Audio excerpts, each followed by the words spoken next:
Here's what's going down. Terrance Dixon, a former hype man for Fat Joe, just hit him with a wild $20 million lawsuit. Dixon claims Joe forced him into over 4,000 sex acts, including with minors, and says he was exploited, underpaid, and manipulated mentally. He's also accusing Joe of financial fraud and coercive labor tactics. He's asking for millions in damages for unpaid wages, lost revenue, and emotional trauma. But Fat Joe's lawyer is firing back, calling the whole thing a desperate retaliation stunt. This one's heavy. We'll keep watching how it unfolds. Never, always pushing for the doubt. Hit a left and a right fist right to their mouth. I was never cocky figure till I started stacking figures. How you make a cocky nigga give him all the traffic? Always humble, but I got a couple bad habits. Set the numbers adding zeros to these mathematics. Get you talking different, walking like you gang banging. Salute to the game, man. Salute to the Ville. Drop a like, drop a comment. Yo, Fat Joe. Oh, man, this day, you know what I'm saying, couldn't have come at a better time, bro.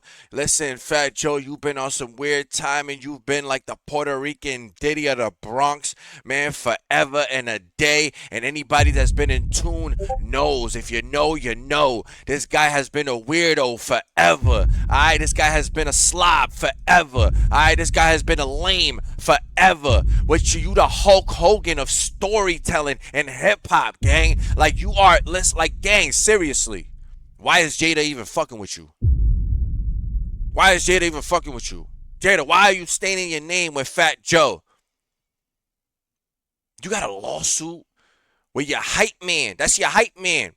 Y'all know what a hype man is? A hype man's there for everything, like a personal assistant in the artist world. Without doing all the extra stuff. He's on the stage. He know all your lyrics. He know all your words. He's supposed to accompany you and all of that. Bro, not in the freak-offs. Now you watching, you know what I'm saying, this guy having sexual acts and doing all this stuff allegedly. Yo, you really are the Diddy of the Bronx, bro. Like, you really have become the Diddy of the Bronx. With the Ozempic y todo. Like, loco, we've been known about you, bro. We've been written you off.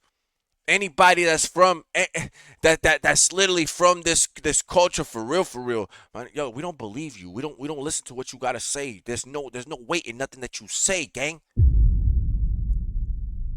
You ain't Puerto Rican from the islands and all that. Like, we remember, gang.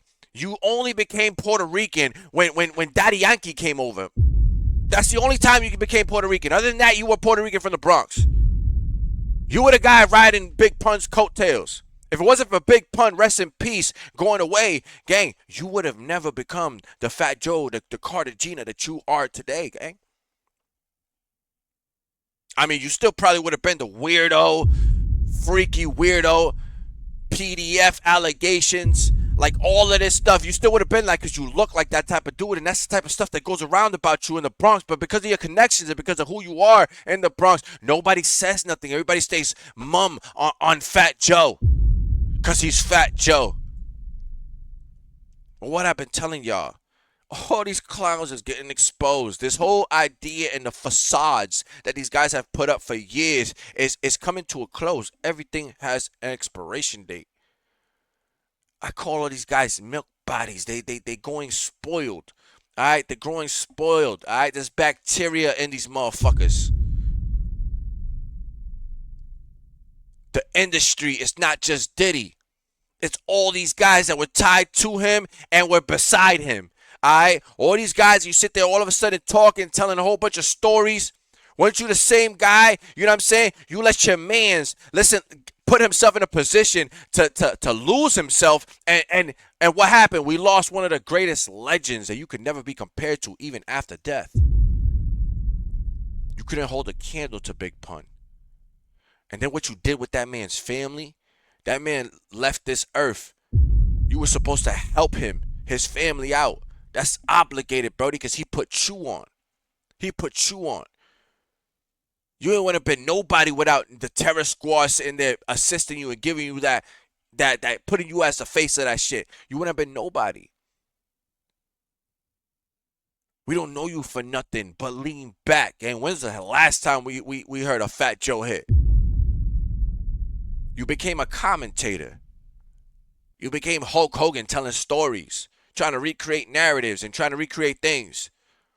You out here doing freaky things, you know what I'm saying? Sitting there standing up for people like Africa Bambaataa, who just got hemmed up, you know what I'm saying? Because he was out here doing little freaky shit, like, you know what I'm saying, to Hassan, like people like Hassan Campbell and all these guys, these weirdos, you know what I'm saying? He's created a whole sect of weirdos, and they sitting there, you know what I'm saying, standing up for whatever their stories is, and you over here, you know what I'm saying, copping up for the dude. No wonder, because you were sitting here doing the same thing. You were the Diddy of the Bronx.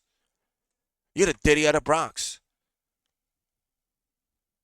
You've always been a lame. You've always been this dude that's just, you know, try hard, try along, get along. You know what I'm saying? You just want to be, bro. Brody, you're white. You're white.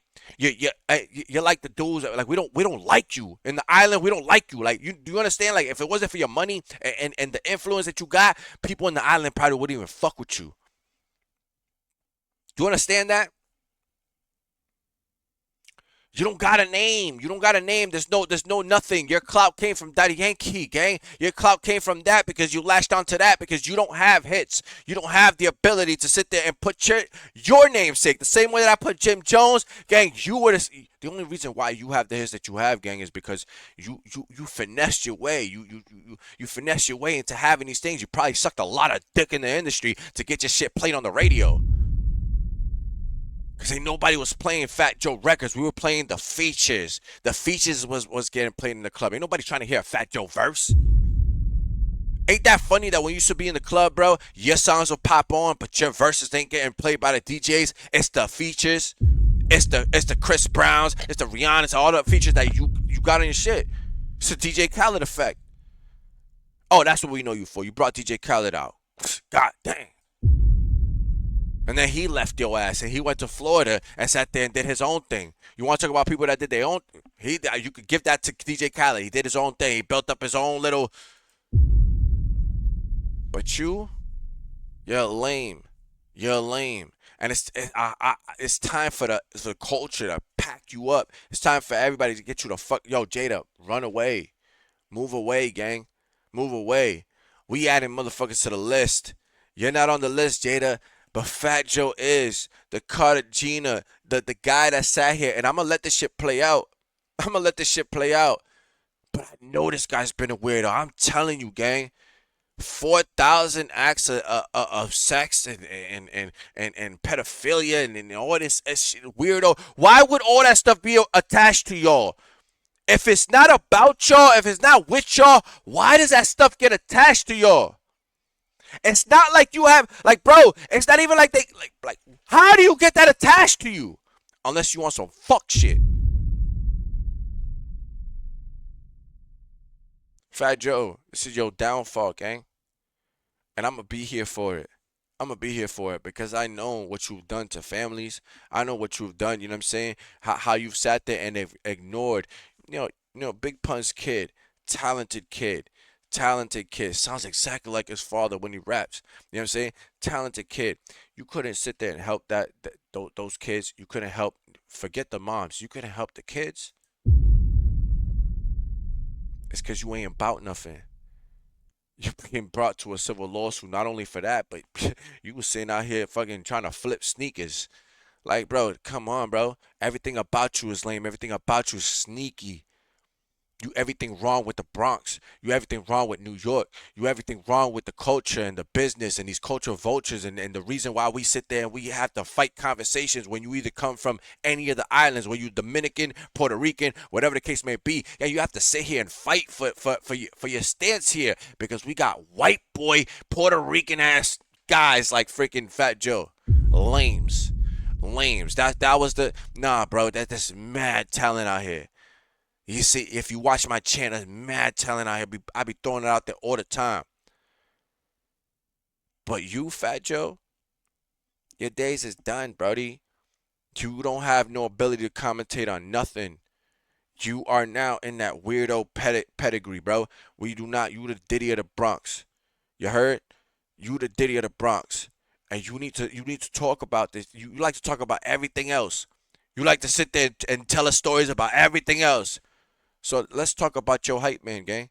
Let's get into that. Never, always pushing for the doubt. Hit a left and a right fist right to their mouth. I was never cocky figure till I started stacking figures. How you make a cocky nigga give him all the traffic? Always humble, but I got a couple bad habits. Adding numbers, adding zeros to these mathematics. Get you talking different, walking like you gang banging.